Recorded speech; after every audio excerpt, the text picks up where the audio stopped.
Un saludo, estimados alumnos de la Maestría en Derechos Humanos y Justicia Constitucional, público en general. En esta ocasión les voy a presentar el tema Acceso a la Justicia y Grupos Vulnerables, Contexto y Radiografía. Todo esto en el marco de las actividades de la estancia de investigación virtual bajo la tutoría del Dr. Ramar Mendoza Díaz en la Maestría en Derechos Humanos y Justicia Constitucional de la Universidad Veracruzana. Mi nombre es Mari Carmen Gómez Santiago, soy doctorante en Derecho por el Instituto de Investigaciones Jurídicas de la Universidad Veracruzana. Sin más preámbulo, agradezco de antemano su atención y pasamos al desarrollo del tema. Acceso a la justicia y grupos vulnerables, contexto y radiografía. Se determinará cuál es el contexto y radiografía sobre el acceso a la justicia de los grupos vulnerables en México. Es decir, se establecerá un panorama acerca del bajo nivel de acceso a la justicia de los grupos vulnerables y a su vez se interrelacionará dicho contexto con el juicio de amparo como mecanismo jurisdiccional idóneo para garantizar el acceso a la justicia, así como la defensoría pública. Luego entonces, el tema se desarrollará en 3 apartados. El primero, se trata de la descripción del derecho humano de acceso a la justicia y las condiciones para su efectividad. Posteriormente, se hablará sobre el contexto y situación de vulnerabilidad de los grupos vulnerables. Y finalmente se tratará la radiografía del acceso a la justicia con 2 subapartados, el juicio de amparo como mecanismo jurisdiccional de protección de los derechos humanos y la garantía de acceso a la justicia a través del Instituto Federal de la Defensoría Pública. El derecho humano de acceso a la justicia. Vamos a ver su conceptualización jurídica, el marco jurídico internacional y nacional y las condiciones de efectivo acceso a la justicia. El derecho humano de acceso a la justicia ha tenido varias transformaciones a lo largo de la historia. En el siglo V y XV, en la Constitución Federal de los Estados Unidos de América, en 1787, en el Due Process of Law. De igual forma sucedió en la Revolución Francesa, misma que se lo apropia desde una perspectiva de igualdad. Posteriormente, a fines del siglo XIX, principios del siglo XX, se le añade una conceptualización socialista para finalmente terminar con la garantía de efectividad de la justicia. El derecho humano de acceso a la justicia es tan importante que de no garantizar de manera efectiva ese derecho, se cierra la única puerta de acceso para el reclamo de otros derechos humanos, y con ello se podrían gestar graves problemas sociales. La doctrina también define a este derecho como aquel que es planteado y planeado para servir a la gente común, tanto actores como demandados. Debe caracterizarse por ser barato, tener poco papeleo y ser rápido, con jueces activos que empleen expertos legales técnicos. Debe tener además la capacidad de resolver disputas que incluyan relaciones complejas y continuas. Estas características ofrecen la posibilidad de atraer a la gente y capacitarla para hacer valer sus derechos eficazmente contra sus adversarios más experimentados y poderosos. Es decir, se debe ofrecer un acceso a la justicia en términos de igualdad.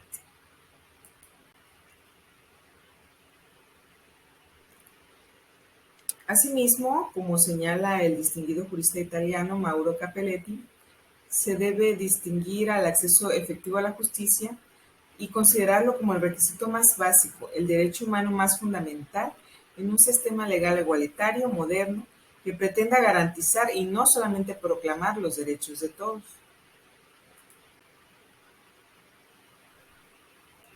En el marco jurídico internacional, la Declaración Universal de Derechos Humanos distingue que toda persona tiene derecho a un recurso efectivo ante tribunales nacionales competentes que la ampare contra actos que violan sus derechos fundamentales, reconocidos por la Constitución o por la ley. Asimismo, El Pacto Internacional de Derechos Civiles y Políticos establece que todas las personas son iguales ante los tribunales y las Cortes de Justicia, que tendrán derecho a ser oídas públicamente y con las debidas garantías por un tribunal competente, independiente e imparcial, establecido por la ley en la sustanciación de cualquier acusación.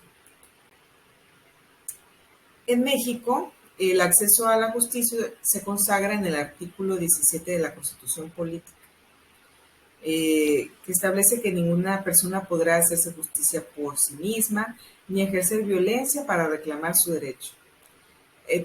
Toda persona tiene derecho a que se le administre justicia por tribunales que estarán expeditos para impartirla en los plazos y términos que fijen las leyes.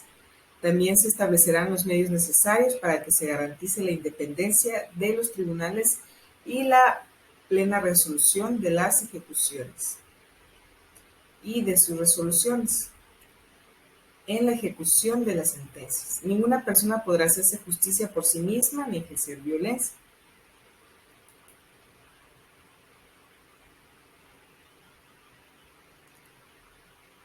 Asimismo, en el marco jurídico nacional, podremos encontrar la diversa normatividad que habla sobre el acceso a la justicia.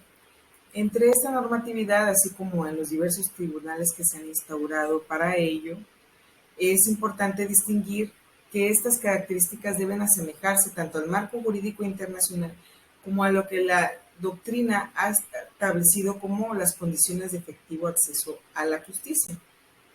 Para esto es importante distinguir que se tiene una lista de puntos que deben cubrirse para hablar de un efectivo acceso a la justicia, entre ellos el acceso a la jurisdicción, a un juez competente, imparcial y predeterminado por la ley, a la tutela judicial efectiva, a la no discriminación por motivos de raza, nacionalidad, condición social, a la presunción de inocencia y retroactividad de la ley penal, responsabilidad penal individual, derecho a la defensa y asistencia letrada, a comunicarse con su defensor en forma confidencial, a disponer del tiempo necesario y de los medios adecuados para su defensa.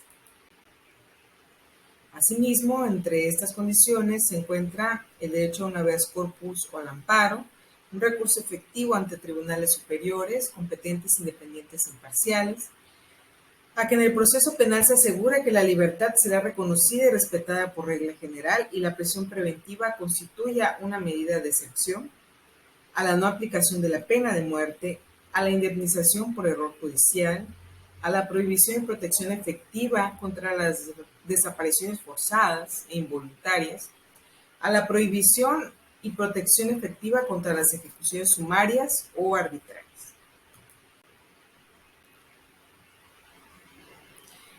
Así como fue importante mencionar cuáles son las condiciones para un efectivo acceso a la justicia, también es importante distinguir cuáles son los obstáculos, los diversos factores que enfrenta el acceso a la justicia para volverse efectivo, entre ellos el costo de los litigios, que es muy elevado, y en los juicios de menor cuantía que los abogados no desean llevar dichas causas. Esto en el caso de los abogados particulares. Que la duración de los procesos y los retrasos son injustificados, que las asimetrías entre las partes existen, lo cual origina en algunas ocasiones que una de ellas disfrute de ventajas.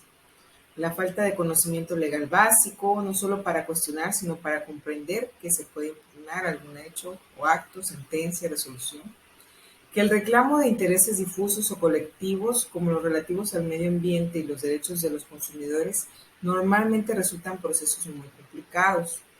La carga excesiva de asuntos en los tribunales y la falta de capacitación de los jueces. Bueno, el siguiente apartado de esta exposición se trata del contexto, situación de vulnerabilidad y grupos vulnerables. Vamos a desarrollarlo primero con el concepto de vulnerabilidad, posteriormente con las condiciones de la situación de vulnerabilidad y finalmente con los principales grupos vulnerables en México.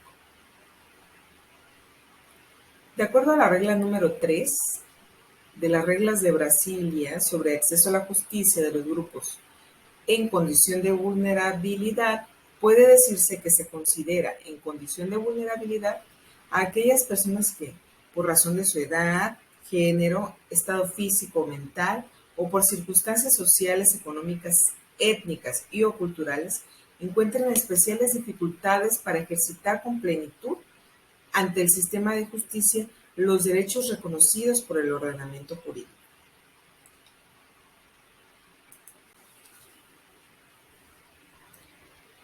Entonces, la edad, la discapacidad, la pertenencia a comunidades indígenas o a minorías, victimización, migración y el desplazamiento interno, como la pobreza, el género, la pertenencia a una minoría y privación de la libertad son estas condiciones. También las personas pertenecientes a minorías sexuales, integrantes de las comunidades afrodescendientes, víctimas de familiares, víctimas de graves violaciones a los derechos humanos y víctimas de ciertos delitos graves colocadas en situación de vulnerabilidad en razón de la naturaleza del delito mismo, por ejemplo, delitos sexuales y el tráfico de seres humanos, así como la consideración expresa de la noción de víctima colectiva. Los principales grupos vulnerables en México son las mujeres, que en sí este grupo no es considerado vulnerable, sino vulnerabilizado o discriminado.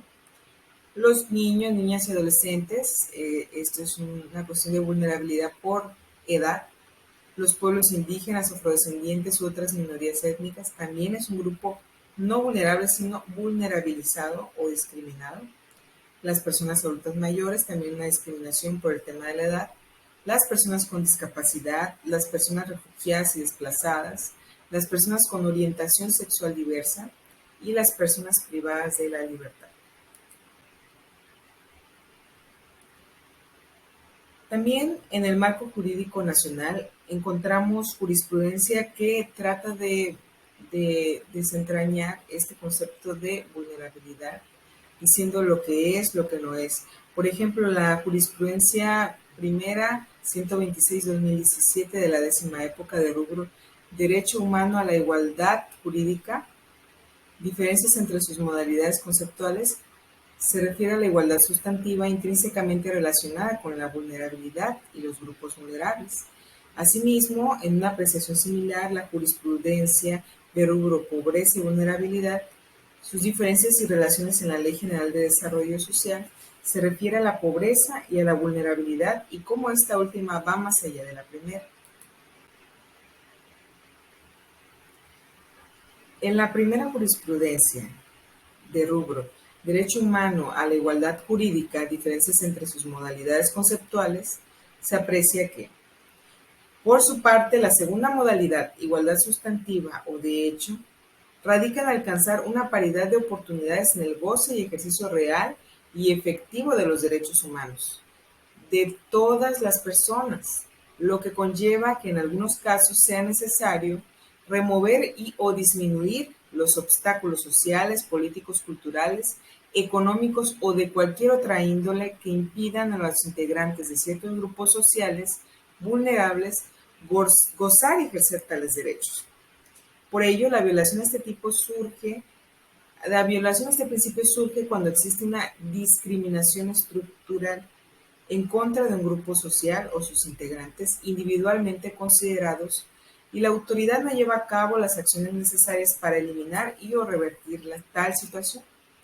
Además, su violación también puede reflejarse en omisiones, en una desproporcionada aplicación de la ley o en un efecto adverso y desproporcional de cierto contenido normativo en contra de un grupo social relevante o de sus integrantes, con la diferencia de que al respecto a la igualdad formal, los elementos para verificar la violación dependerán de las características del propio grupo y la existencia acreditada de la discriminación estructural y de la problemática. Asimismo, la jurisprudencia de rubro pobreza y vulnerabilidad, sus diferencias y relaciones en la Ley General de Desarrollo Social, establece que conceptualmente la pobreza es de menor extensión que la vulnerabilidad. De acuerdo a la citada ley, la pobreza no es el único factor que puede posicionarse a una persona o grupo en una situación de vulnerabilidad.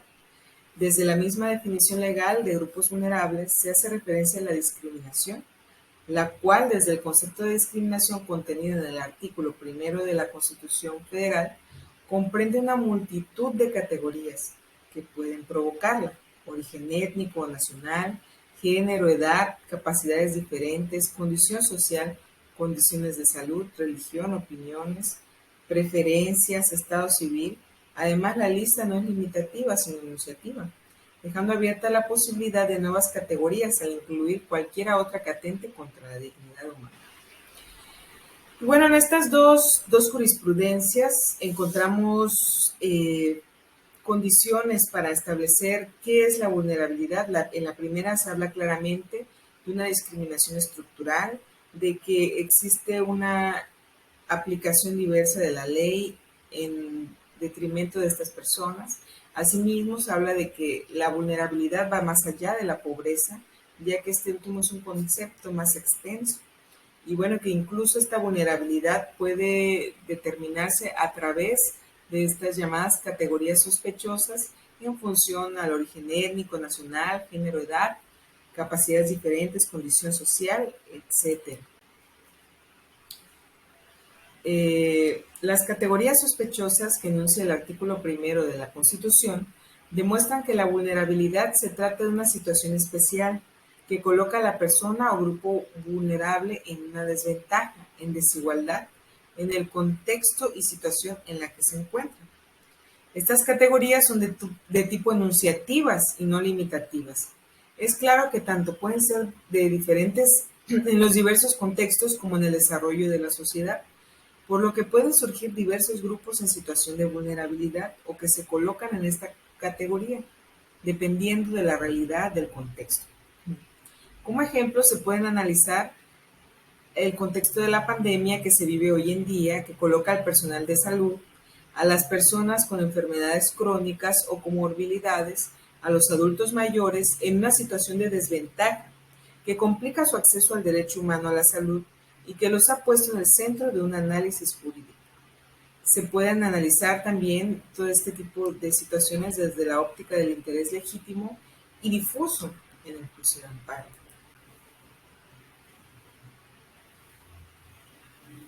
También puede considerarse los grupos vulnerables como aquellos grupos históricamente discriminados y como grupos vulnerables aquellos que integran al sector de personas desocupadas y de los trabajadores informales, que de acuerdo con la clasificación que hace el Coneval en su documento denominado Grupos Vulnerables e Históricamente Discriminados en el contexto de la emergencia sanitaria. Aquí vemos que no solamente se puede reflejar un problema de tipo sanitario, sino también un problema de trabajo, el contexto de la pandemia, y que esto pone, por lo menos a estos dos grupos de personas, en una situación de vulnerabilidad. En cualquier sentido o clasificación, se trata de grupos en situación de vulnerabilidad que requieren y son sujetos de derechos humanos que deben ser garantizados por el Estado mexicano en función del principio de igualdad sustantiva y sobre todo que frente a condiciones adversas que no se permita el goce de estos derechos humanos, se debe contar con un efectivo acceso a la justicia como un derecho sine qua non, se podrá ser justiciable con cualquier otro derecho humano. He ahí la importancia del acceso a la justicia, que sin duda hoy en día también tiene que actualizarse por el tema del distanciamiento social y no por eso dejar de hacerse efectivo. Bueno, el tercer apartado y último, radiografía del acceso a la justicia, el juicio de amparo y el Instituto Federal de la Defensoría Pública. Vamos a analizar primero el juicio de amparo como mecanismo jurisdiccional de protección de los derechos humanos de las personas en situación de vulnerabilidad, así como la garantía de acceso a la justicia a través del Instituto Federal de la Defensoría Pública. Bueno, la importancia del acceso a un juicio de amparo efectivo para los grupos vulnerables y en general para cualquier persona radica en su relación intrínseca con la defensa de los derechos humanos, ya que se trata del principal proceso de tutela de protección de las normas constitucionales en México. La declaración de la reunión de alto nivel del Estado de Derecho por parte de los Estados miembros establece la indicación de adoptar todas las medidas necesarias para prestar servicios justos, transparentes, eficaces, no discriminatorios y responsables que promovieran el acceso a la justicia para todos, entre ellos la asistencia jurídica.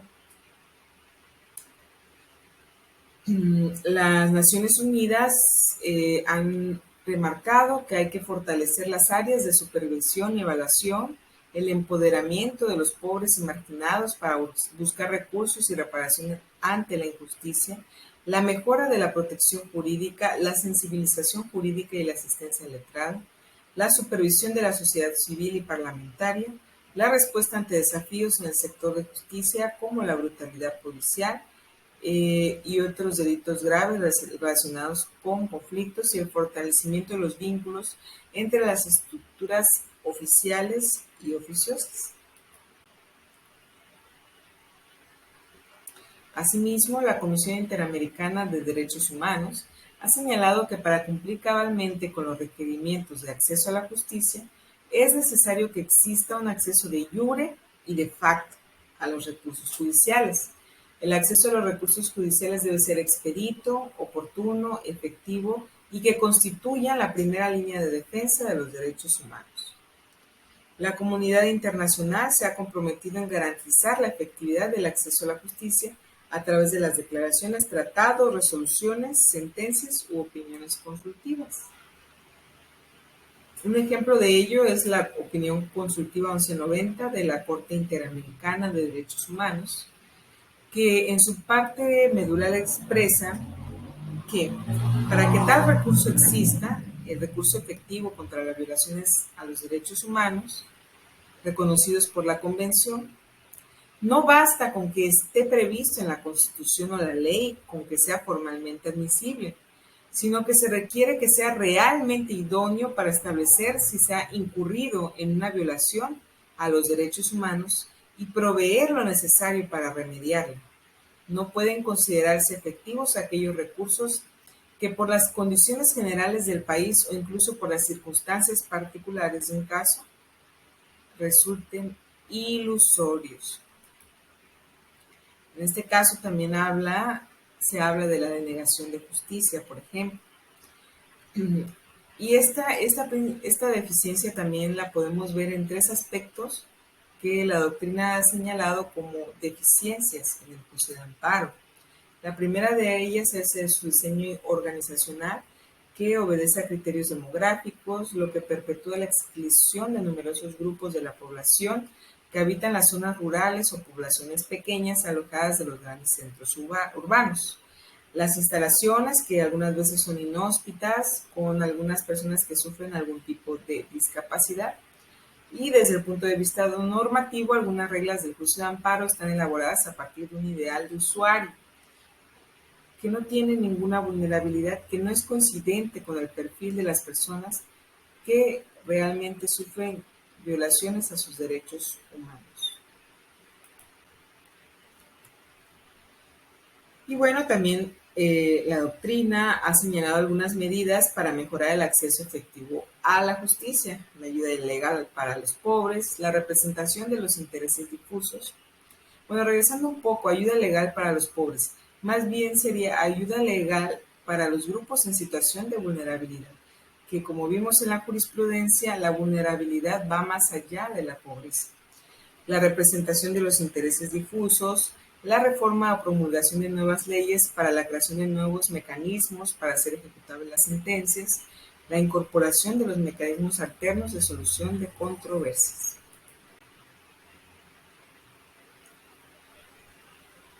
Dentro de estas medidas se encuentra precisamente la defensa jurídica. Para su cumplimiento, en México se instauró el Instituto Federal de la Defensoría Pública. El sistema de defensa fue regulado por la Ley de Defensoría de Oficio Federal en 9 de febrero de 1922. El Consejo de la Judicatura, creado el 26 de mayo de 1995, incorporó la Unidad de Defensoría del Fuero Federal con el carácter de órgano federal. En 1998 fue que se le dotó de independencia técnica y operativa al Instituto Federal de la Defensoría Pública. Bueno, asimismo, esta garantía de acceso a la justicia también es enunciada, por ejemplo, por el Protocolo de Atención a Usuarias Víctimas para los Centros de Justicia para las Mujeres del CONAVIM, de la CONAVIM, Comisión Nacional para Prevenir y Erradicar la Violencia contra las Mujeres, que establece precisamente que el acceso a la justicia, que el derecho humano de acceso a la justicia tiene tres aspectos de suma importancia. El acceso propiamente dicho, es decir, llegar al sistema judicial. En segundo lugar, la posibilidad de lograr un buen servicio de justicia, que se brinde un pronunciamiento judicial justo en un tiempo prudencial, y el conocimiento de los derechos de las personas y de los medios para ejercerlos y reconocerlos. Bueno, pues para llegar al sistema de justicia, pues es necesario que todos estos elementos estén a favor de los grupos vulnerables y que exista una defensa jurídica adecuada.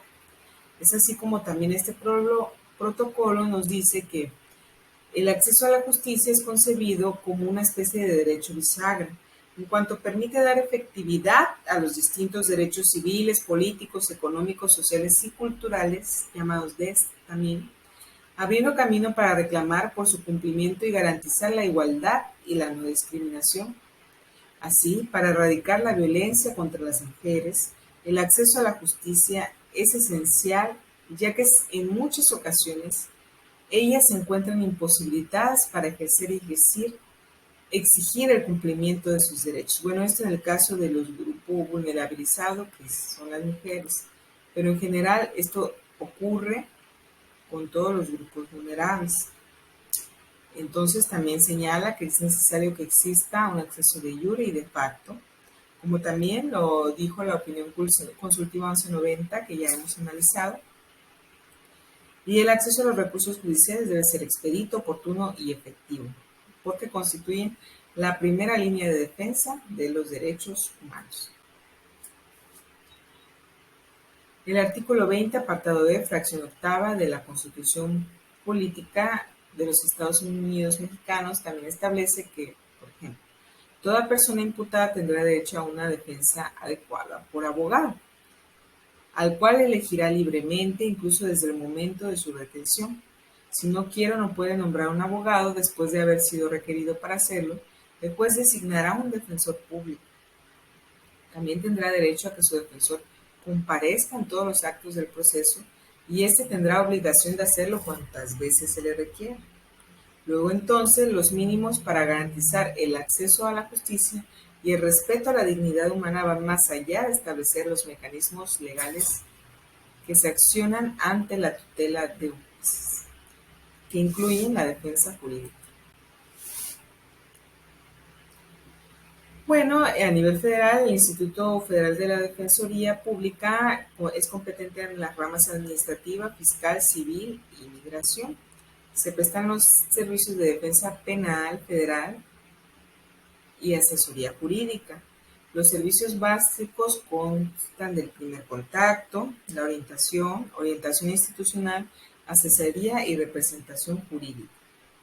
Dentro de las funciones existe la atención a las personas que integran los grupos vulnerables en representaciones y defensorías y defensas jurídicas. Entre los grupos vulnerables que se atienden destacan los migrantes, los repatriados, personas con discapacidad y extranjeros. Se encuentran también preparados para atender a personas con discapacidad, de ser necesario, con la intervención de un intérprete o traductor. En el caso de migración, se brinda asesoría jurídica especializada en atención a personas en movilidad sujetas a protección internacional. La asesoría y representación gratuita a las personas en contexto de movilidad y sujetas a protección internacional, esto es, migrantes en tránsito, destino y retorno, así como los refugiados. Bueno, aquí podemos analizar una gráfica de la atención que el Instituto Federal de la Defensoría Pública ha brindado en los años 2019, 2020 y 2021. Como vemos, en 2019, antes de la pandemia, la actividad fue mucho mayor.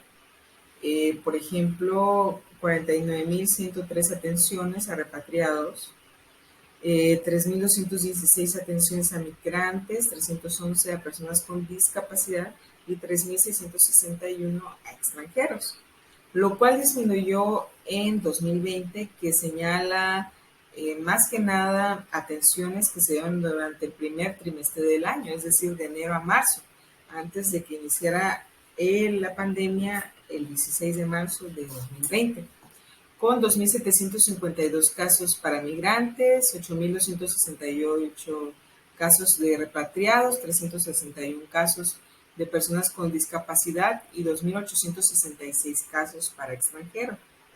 En lo que va del 2021 se han atendido 1.303 personas migrantes, 14 repatriados. Aquí quiero hacer un paréntesis para que se note la gran diferencia que hay de 49.103 casos en 2019 versus 14 casos en 2021 para repatriados. Esto quiere decir, bueno, que la cifra de personas en movilidad ha disminuido y obviamente también en razón del contexto de pandemia. Y bueno, 115 personas con discapacidad y 1.331 extranjeros, lo que también es una cifra menor a lo que se vio en 2019 y 2020. Incluso si observamos las tablas en función a los meses del año que estamos viviendo, en comparativa con los meses del año en los que se analizó los datos de 2019 y 2021 y 2020. Bueno, aquí también hacemos una gráfica acerca de la asesoría jurídica ordinaria y la asesoría jurídica a grupos vulnerables, la defensa penal ordinaria y la defensa penal a grupos vulnerables en los años 2019, 2020 y 2021.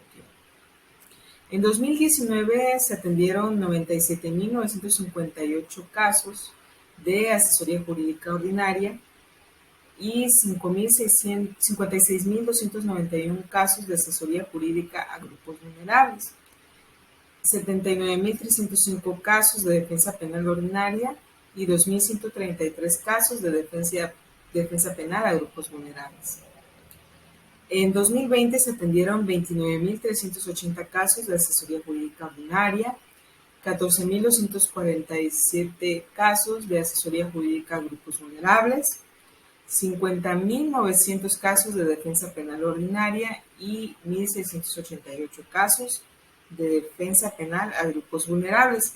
En 2021, de igual forma, han sido únicamente 5.929 casos de asesoría jurídica ordinaria, 2.763 casos de asesoría jurídica a grupos vulnerables, 15.549 casos de defensa penal ordinaria, 464 casos de defensa penal a grupos vulnerables. Esto refleja que dicho trabajo escala cifras del 47% del trabajo total. Es decir, en un promedio existe una mayor atención en términos de personas en una consulta ordinaria que en una consulta de grupos vulnerables, es 47% mayor. Por ejemplo, en el caso de asesorías jurídicas ordinarias, 53% es sobre las asesorías jurídicas a grupos vulnerables. Es decir, 47% de las asesorías jurídicas y defensas penales son más que las asesorías jurídicas y defensas penales que se dan a los grupos ordinarios que a los grupos vulnerables. En el caso específico de las asesorías jurídicas ordinarias, el 53% de ellas es mayor a las asesorías jurídicas a grupos vulnerables. Aunado a lo anterior, también esta recopilación estadística sirve para conocer un estimado del número de personas que acuden a solicitar asesorías jurídicas o defensa penal y que pertenecen a un grupo vulnerable. Han sido 73.301 personas pertenecientes a grupos vulnerables. En total, las que han acudido a solicitar esta asesoría de 2019 a marzo de 2021. 4.285 de las personas pertenecientes a grupos vulnerables, las que han acudido a solicitar defensa penal de 2019 hasta marzo de 2021. Es por ello que la importancia del Instituto Federal de la Defensoría Pública radica en brindar acceso a la justicia para los grupos vulnerables a través de la asesoría jurídica y defensa penal, pero también con su función estadística. Muestra de ello es la base de datos más grande que existe en el país, en donde se puede estudiar dicho acceso desde una perspectiva numérica, que al final de cuentas representa esa radiografía del acceso a la justicia de los grupos vulnerables, de afuera hacia adentro del sistema de justicia mexicano. Y bueno, como conclusiones, uno, el reconocimiento de los derechos humanos tras la reforma constitucional de 2011 representa una revolución silenciosa que no ha sido comprendida del todo. Es por ello que la proliferación de violaciones a los derechos humanos de los grupos vulnerables no ha sido atendida cabalmente por nuestro sistema de justicia. Sobre todo al tratarse de las condiciones para el efectivo acceso a la justicia. 2. Los grupos vulnerables, las personas en situación de vulnerabilidad, los grupos históricamente discriminados, en sentido estricto o lato del concepto, requieren el acceso a la justicia para poder obtener el respeto de sus derechos justiciables, esto en atención a su propia dignidad humana y en función del principio de igualdad sustantiva. 3. El escaso acceso a la justicia de los grupos vulnerables es una situación latente en México, como se puede observar en las cifras que presentan con frecuencia tan solo a las personas que logran llegar al sistema de justicia a través del Instituto Federal de la Defensoría Pública. 4. El juicio de amparo como recurso judicial interno para garantizar y proteger los derechos humanos requiere que se le replantee un diseño organizacional y normativo de acuerdo a la realidad que se vive. Si esto no se logra de forma efectiva en un corto plazo, traerá como consecuencia la vulneración de los derechos humanos, de acceso a la justicia, la igualdad, garantías procesales, además de la franca negativa de exigibilidad de cualquier otro derecho humano. Aquí sin duda habría que cuestionarse si la reforma judicial, apenas entrada en vigor, ha cumplido con su misión de garantizar el efectivo acceso a la justicia. Y 5, se necesita realizar un diagnóstico de las necesidades jurídicas de los grupos vulnerables y de los servicios y operadores de justicia, que bien pueden iniciar con el estudio de la nutrida base de datos del Instituto Federal de la Defensoría Pública en atención a su encomienda para el acceso a la justicia, así como en su función estadística, y con ello determinar la reestructuración organizacional y normativa de dicho acceso acorde a los principios de igualdad sustantiva y no discriminación.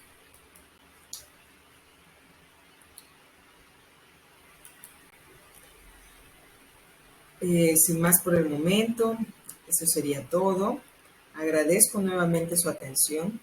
Quedo al pendiente de sus comentarios para continuar con el diálogo. Muchas gracias.